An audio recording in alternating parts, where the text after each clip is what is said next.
The governor has announced an order for North Carolinians to stay at home during the ongoing battle with the coronavirus. From WREL News and the Capital Broadcasting Podcast Network, this is your Coronavirus North Carolina News Brief for Friday, March 27th, 2020. I'm Cliff Baumgardner.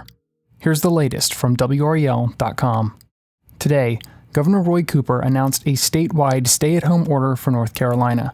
Taking effect on Monday at 5 p.m., the order directs people to stay at home except for essential activities, such as going to work, getting groceries or takeout food, exercising, getting medicine, or caring for a friend or loved one. The order also bans gatherings of more than 10 people and requires individuals to remain at least 6 feet away from one another at all times when in public. The order allows essential businesses such as grocery stores and gas stations to remain open. At a press conference this afternoon, Governor Cooper said this increased form of physical distancing is essential to save lives during the pandemic. Although we're physically apart, we must take these steps together in spirit.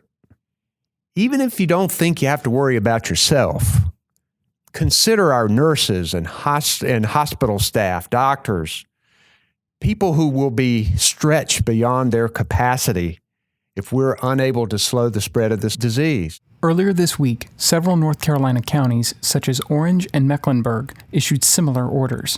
Wake County's stay-at-home order goes into effect today. As of recording, at least 831 people in North Carolina have tested positive for the coronavirus. 3 North Carolina residents have died.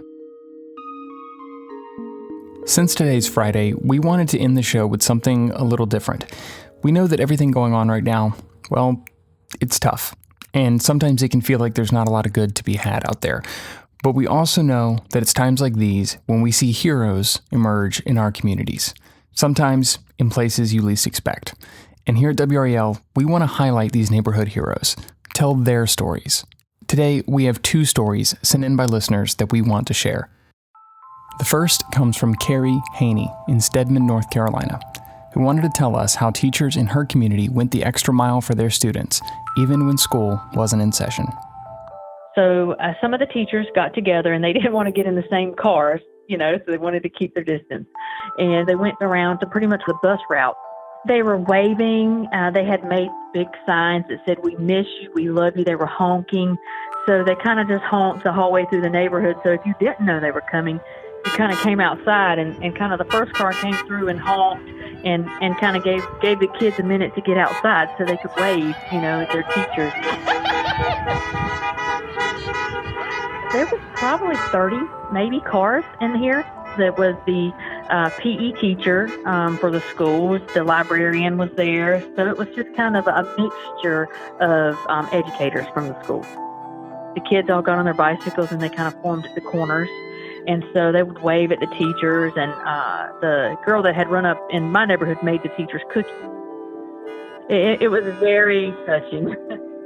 I got a little teary-eyed because it makes you know that the teachers are kind of in this with the kids. They're just as kind of missing them as much as the kids are missing the teachers. It was very emotional. My neighborhood heroes are Stedman Elementary and Stedman Primary School educators. And our second story today is from Carol Dickinson in Apex, who wanted to highlight some unlikely musicians. And my mother lives with me, Marjorie Sanborn, and she turned 105 years old. First of all, we had a big party planned for about 2 weeks ago. The theme for the party this year was the beach and the ocean and shells. So, of course, we had to cancel it. At her age, I didn't want 30, 40 people in the house. So since the party was canceled and we have a group of ladies in the neighborhood, this year they started the ukulele, playing the ukulele. They wanted to do this forever. There's about 8 of them, or 6 or 8 of them. So because they couldn't play in the house at the party, they said they'd come over and play in the backyard, which is what they did. They came over and they sat in the backyard and they played "You Are My Sunshine."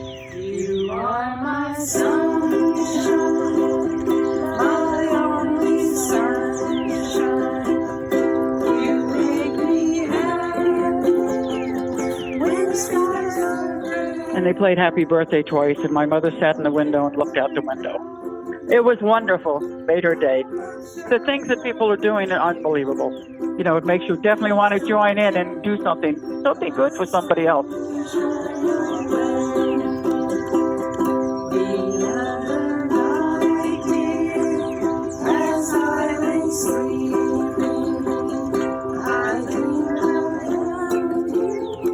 My neighborhood heroes are the ukulele ladies, who are ladies in the neighborhood who play the ukulele.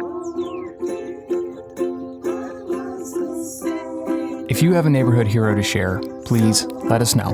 Go to Facebook, Twitter, Instagram, and use the hashtag NeighborhoodHeroes, or nominate someone directly at wral.com/heroes.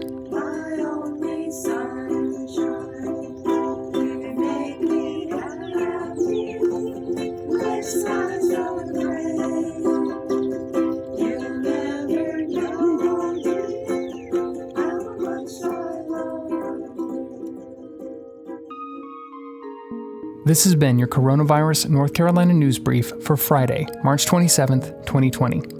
Be sure to come back tomorrow because I'll be talking to WRAL's Ashley Talley, host of the How to Commit Journalism podcast, about the stay-at-home order and what it means for you. Until then, thanks for listening.